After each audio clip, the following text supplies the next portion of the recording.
Now we're going to go through some of the back office reporting features. Once you have logged into your merchant portal, you will see this dashboard here. And if we come up to this menu option, you'll also see a scroll list of options we can go to. We'll click this report function here, and we can see several options to go to. First, we will go to the overview, which will has a high-level overview of your chosen dates as well as locations. And we can see a breakdown of several functions of data, for example, categories, items, payment methods. Now we can go into more detailed reports. For example, in our hourly sales function, we can see the 24-hour sales here in both list form as well as a bar chart form. Next, we have the trend feature, which will detail the daily sales numbers, and these functions you can see goes through the GST, surcharges, other charges, etc.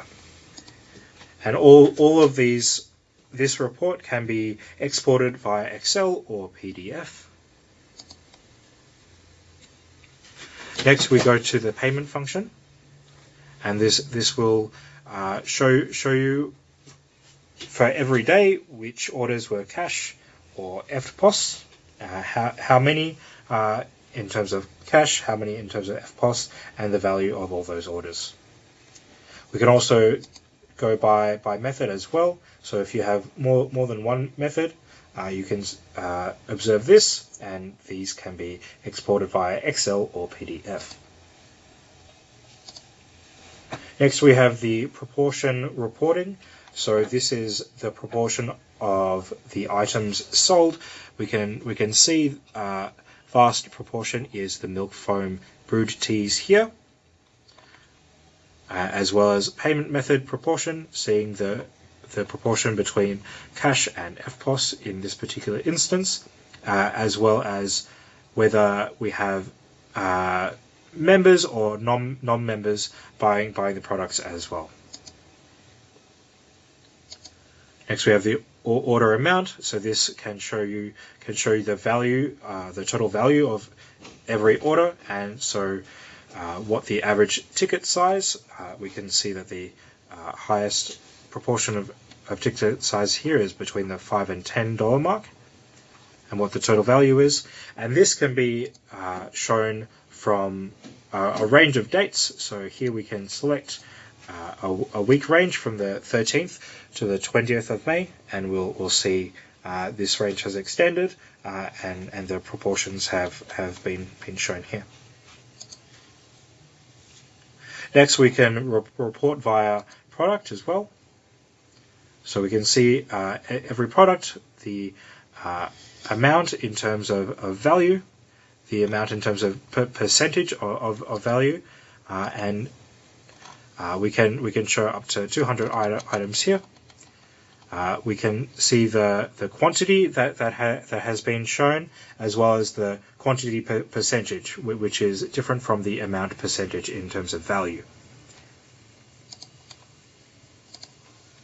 We can then show the various categories and in terms of how they have been sold throughout the report.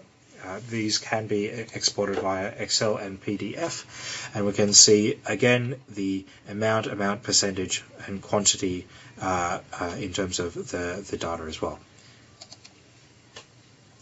Lastly, we can see the item groups and see the quantity, amount, paid quantity, and paid amount as well, and this data can be exported via Excel and PDF as well.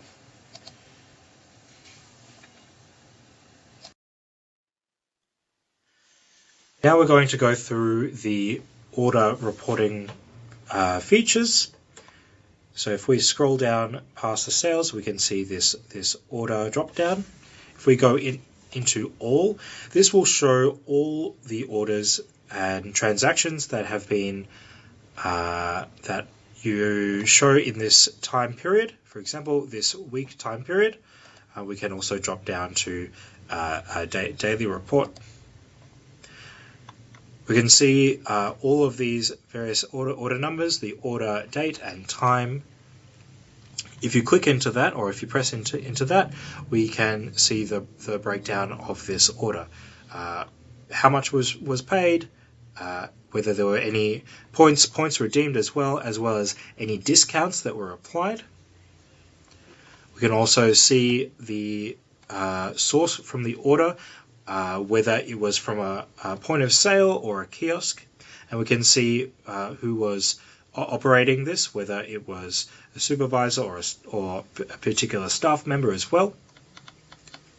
We can then see the total breakdown of the order, whether it was cash, how much was given.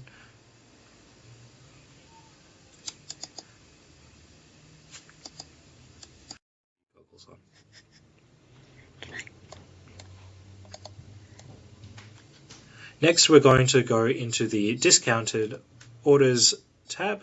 So we can see here the total number of discounted orders for this day, and you can see what type of order it is here. This is a subsidiary of the total orders.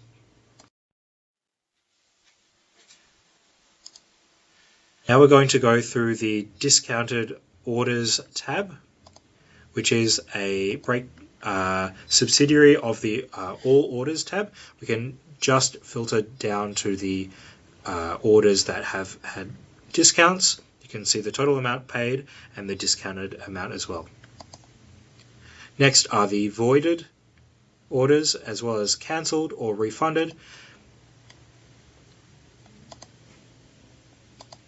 And you can see whether there are any orders that have been refunded or cancelled.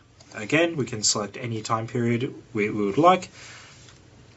So you can see here that the customer paid $8.80 and then they were also refunded $8.80. You can see the breakdown of this order as well as the staff member who performed this function.